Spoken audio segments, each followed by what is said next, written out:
Hello, what up everyone? Another day, another verse na naman tayo.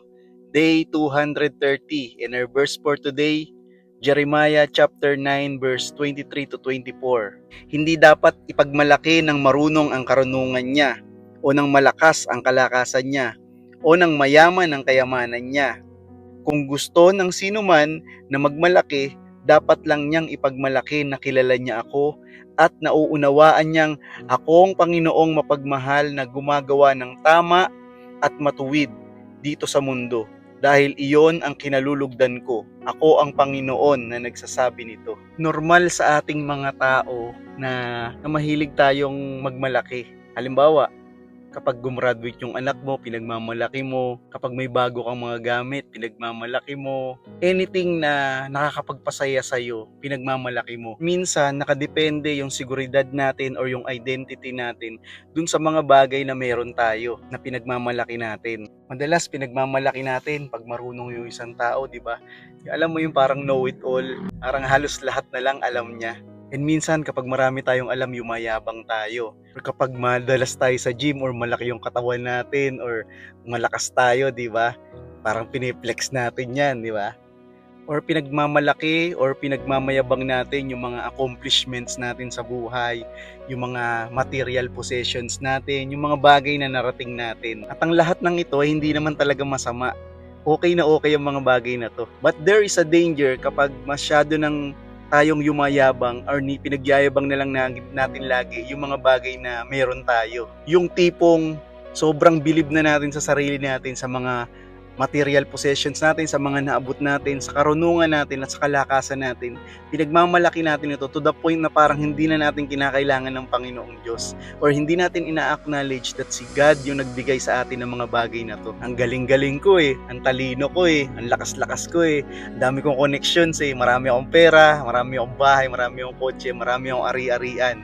Ako lahat. Ako lang ang dahilan kung bakit ko narating ang mga bagay na ito. But then again, dito sa verse na binasa natin, nire-remind tayo ng ating Panginoon na hindi yon ang mga importante. Ang importante ay kung kilala ba natin ang Panginoong Diyos. Baliwala ang success, katalinuhan, yung impluensya natin or kapangyarihan, or yung mga kayamanan natin.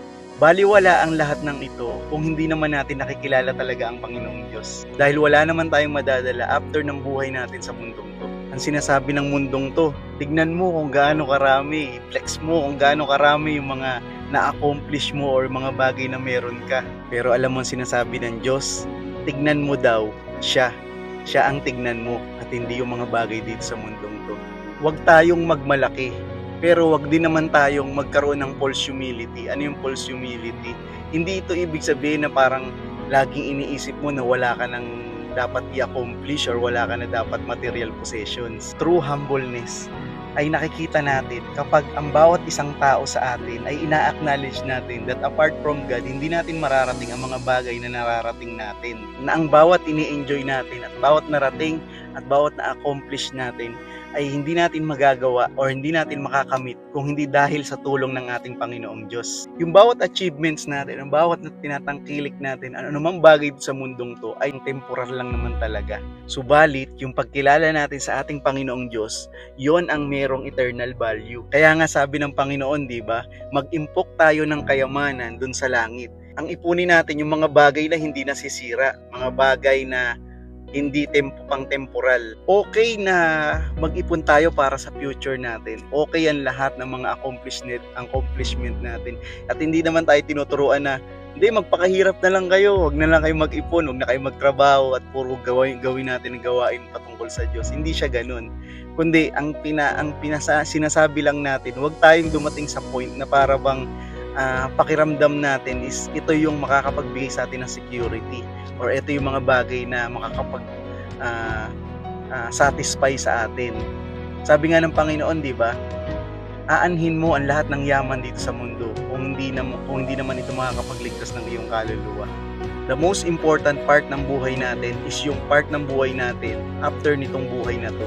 Maiksi lang ang buhay natin sa mundong ito. Ang pinaka-importante is, after nitong buhay na to, saan ba tayo papunta? Because yun yung may mga eternal value. So itanong natin sa sarili natin, ano ba yung pinaka mas nagpapasaya sa atin at mas nagiging dahilan kung bakit nagiging proud tayo? Ano yung bagay na nagbibigay sa atin ng self-worth na pag meron tayo nun, is nagiging mataas yung tingin natin sa sarili natin. At kapag hindi yung word of God yun, at kapag hindi mismo yun ang ating Panginoong Diyos, siguro dapat isurrender natin ito sa Panginoon. Dapat ang laging number one is yung Panginoon sa buhay natin. Ang sabi dun sa salita ng Panginoon is, kung gusto nating magmalaki, ipagmalaki natin is kilala ba natin ang Panginoong Diyos? Alam ba natin kung gaano niya tayo kamahal? Maaari kang magmalaki ng lahat ng accomplishment and achievements mo sa buhay, pero kung hindi mo kayang ipagmalaki ang Panginoong Diyos sa buhay mo, it is nothing. Baliwala ang lahat ng yan. Dahil ang pinaka-importante sa lahat, kagaya na sinabi ko, yung mga bagay na mayroong eternal value. Lagi nating iisipin na ang dapat nakauna-unahan nating dapat ipagmalaki ay ang ating Panginoong Diyos at kung ano ang kanyang ginawa sa bawat isa sa atin. God bless everyone, and nawa ay patuloy nating palaganapin ang salita ng Panginoon dito sa mundong to.